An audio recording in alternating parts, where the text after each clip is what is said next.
Halo semuanya, selamat datang di 90 menit bola. Kita awal informasi kali ini dari kabar Arema FC itu kabar resmi PSSI terkait Piala Presiden.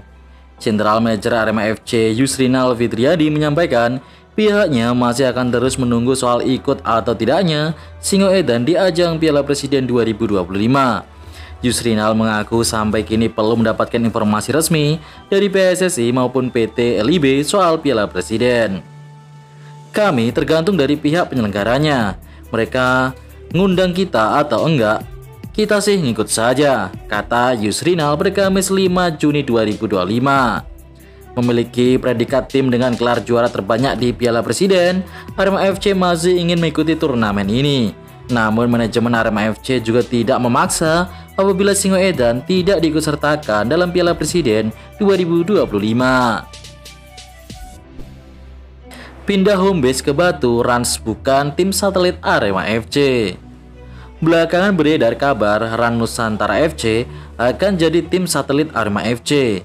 Apalagi Rans baru mengumumkan mereka akan berhome base di Kota Batu untuk mengarungi Liga Nusantara 2025-2026. Seperti diketahui, Kota Batu bertetangga dengan Malang yang jadi markas Arema.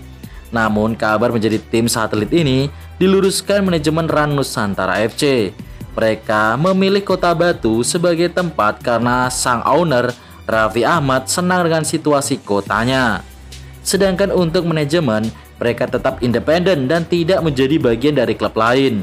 Apalagi saat ini Rans Nusantara masih punya hasrat kembali ke kasta tertinggi. Raffi Ahmad sejak lama memiliki keinginan agar klub ini suatu saat bisa bermain di Kota Batu. Saat awal berdiri, Rans Nusantara beberapa kali melakukan pemusatan latihan di Kota Batu. Raffi Ahmad menyukai situasi kota yang nyaman dengan warganya yang juga ramah. Perlu diketahui, tim berjuluk The Phoenix ini mengalami masa sulit dalam 2 musim terakhir karena mereka harus 2 kali terdegradasi. Pintu Mahmud Eid kembali ke Persewa tertutup. Meski sempat santer dikabarkan akan bereuni dengan Green Force, nama Mahmud Eid kini tak lagi menjadi prioritas. Perseba Surabaya lebih membutuhkan gelandang bertahan berkualitas setelah melepas Mohamed Rashid dan juga Gilson Costa. Mahmud Eid sebelumnya menjadi idola bonek saat membela Persebaya di Liga 1 2019-2020. Dalam 2 pertandingan singkatnya sebelum Covid bersama Green Force, pemain berdarah Palestina itu mencatatkan 1 gol dan 2 assist. Kabar kepulangannya sempat menyeruak usai sang pemain dipastikan akan dilepas Bangkok United per 1 Juli. Status bebas transfer membuat peluang Persebaya untuk memulangkannya secara teknis sangat terbuka. Namun kenyataan di bursa transfer berkata lain, karena manajemen Persebaya telah mengunci 7 slot asing untuk musim depan.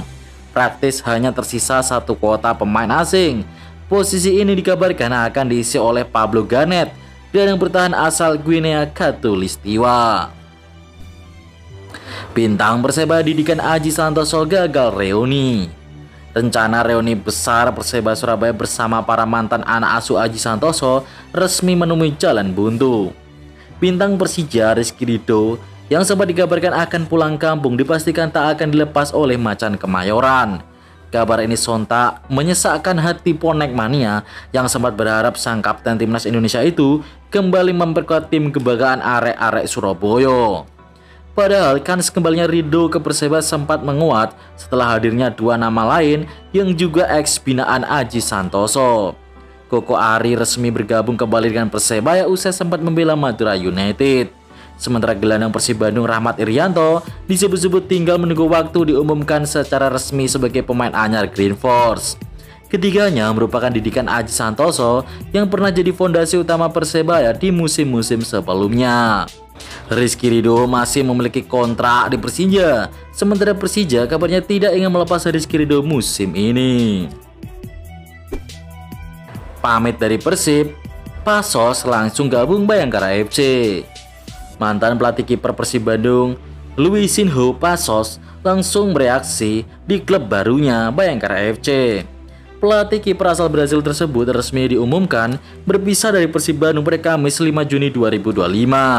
Selang 1 hari, Luisinho Pasos diumumkan menjadi bagian dari Bayangkara FC. Pasos pun langsung terjun melatih kiper-kiper Bayangkara FC yang akan kembali ke Liga 1 musim depan. Momen tersebut dibagikan oleh akun resmi Bayangkara FC di Instagramnya pada Jumat 6 Juni 2025.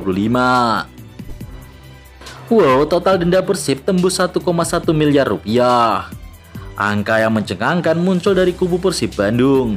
Klub kebanggaan warga Bandung dan Jawa Barat itu ternyata harus menanggung denda yang nilainya mencapai lebih dari 1,1 miliar rupiah selama kompetisi Bali Liga 1 2024-2025.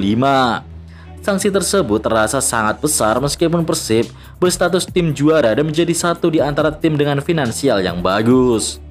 Aditya Putra Herawan, Deputi PT Persib Bandung Bermartabat, menyatakan bahwa membengkaknya sanksi denda itu akibat perilaku yang tidak kondusif di pertandingan.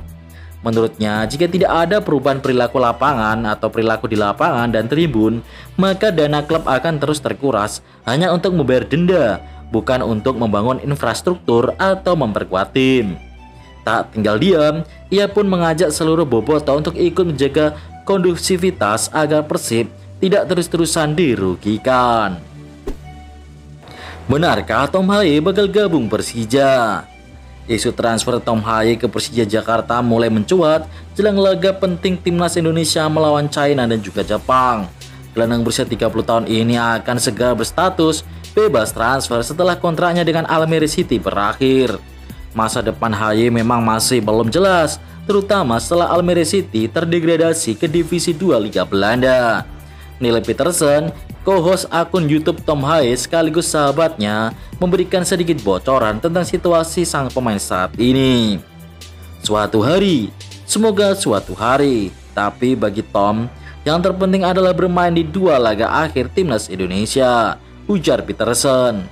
Tom Haye memilih untuk mengesampingkan semua rumor transfer untuk sementara waktu. Konsentrasinya saat ini hanya tertuju pada 2 laga penting timnas Indonesia melawan China dan juga Jepang. Ricky Kambuaya sang pemalu yang dapat pujian Patrick Kluivert hingga FIFA. Ricky Kambuaya disanjung FIFA usai tampil ciamik di laga timnas Indonesia versus China pada match ke-9 grup C putaran ketiga kualifikasi Piala Dunia 2026. Usai laga itu, Instagram Piala Dunia mengunggah foto-foto Kambuaya saat bereaksi di lapangan. Postingan itu pun banjir komentar dan like dari pengguna Instagram. Permata dari Timur Indonesia, tulis akun tersebut. Tak hanya itu, usai pertandingan, Kluivert yang kagum melihat permainan tak bisa berkata-kata. Pelatih asal Belanda itu menegaskan, Kambuaya adalah pemain yang luar biasa dalam laga melawan China. Ricky Kambuaya, ya, saya tidak perlu mengatakan banyak hal. Bagi saya, Ricky hari ini bermain dengan fantastis. Ia menunjukkan semangat yang besar, tutur Kluivert dalam konferensi pers pasca laga. Dia pemain yang sangat malu, tetapi di lapangan dia benar-benar pemain yang bagus, puji pria berusia 48 tahun tersebut. Presiden Prabowo hadiahi jam tangan Rolex ke punggawa timnas. Presiden RI Prabowo Subianto menghadiahi para pemain timnas Indonesia dengan jam tangan mewah usai makan siang bersama di kediaman pribadinya di Jalan Kartanegara, Jakarta pada Jumat 6 Juni siang. Salah seorang pemain, Justin Hubner, mengunggah isi goodie bag pemberian Prabowo. Ternyata masing-masing pemain mendapatkan 1 jam tangan mewah merek Rolex. Namun Ketua Umum PSSI Erick Thohir mengaku tidak tahu soal hadiah dari Presiden Prabowo itu. Ia hanya membeberkan agenda yang diikuti para pemain di Kartanegara. Sementara itu, Kapten Timnas Indonesia Jesus mengatakan skuad Garuda bernyanyi bersama dengan Presiden Prabowo. Acara tersebut berlangsung menyenangkan. Ya, kami benar-benar bernyanyi bersama semua orang. Jadi kami benar-benar bersenang-senang. Menurut saya, kata Ices.